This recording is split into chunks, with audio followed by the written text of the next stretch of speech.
Verses 13 to 19.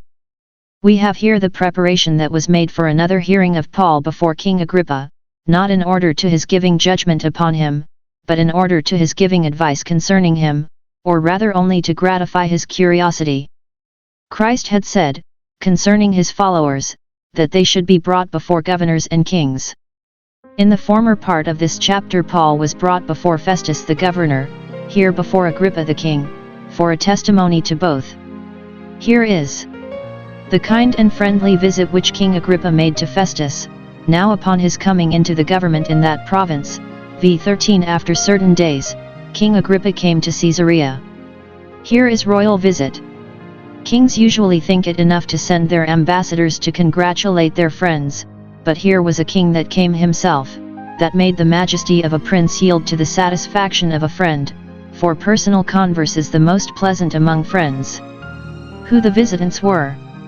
King Agrippa, the son of that Herod, surnamed Agrippa, who killed James the Apostle, and was himself eaten of worms, and great-grandson of Herod the Great, under whom Christ was born. Josephus calls this Agrippa the Younger.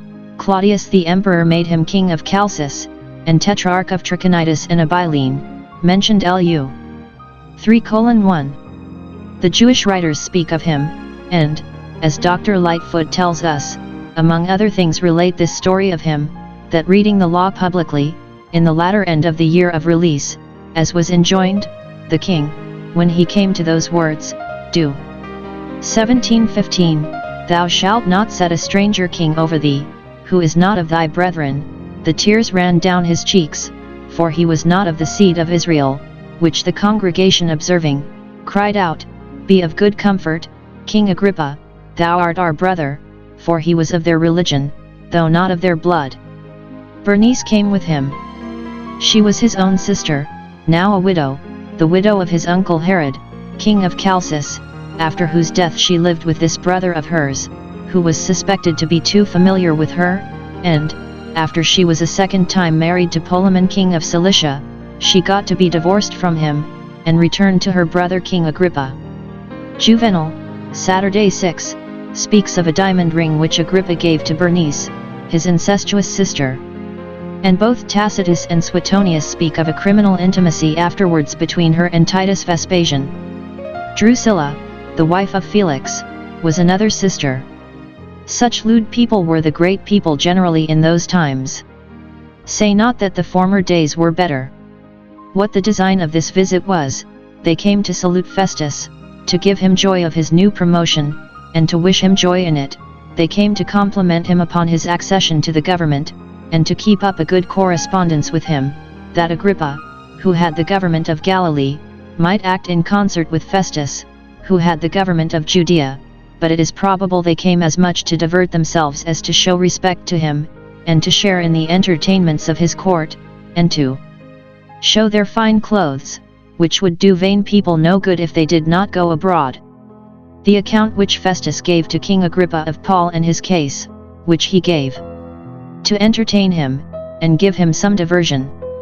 It was a very remarkable story, and worth any man's hearing, not only as it was surprising and entertaining, but, if it were truly and fully told, very instructive and edifying, and it would be particularly acceptable to Agrippa, not only because he was a judge, and there were some points of law and practice in it well worth his notice, but much more as he was a Jew, and there were some points of religion in it much more deserving his cognizance. To have his advice. Festus was but newly come to be a judge, at least to be a judge in these parts, and therefore was diffident of himself and of his own ability, and willing to have the counsel of those that were older and more experienced, especially in a matter that had so much difficulty in it as Paul's case seemed to have, and therefore he declared it to the king. Let us now see the particular account he gives to King Agrippa concerning Paul.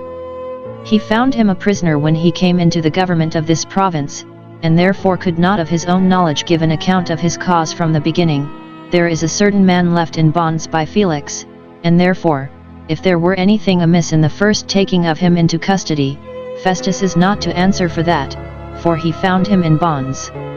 When Felix, to do the Jews a pleasure, left Paul bound, though he knew him to be innocent, he knew not what he did, knew not but he might fall into worse hands than he did fall into, though they were none of the best. That the Jewish Sanhedrim were extremely set against him, the chief priests and the elders informed me against him as a dangerous man, and not fit to live, and desired he might therefore be condemned to die.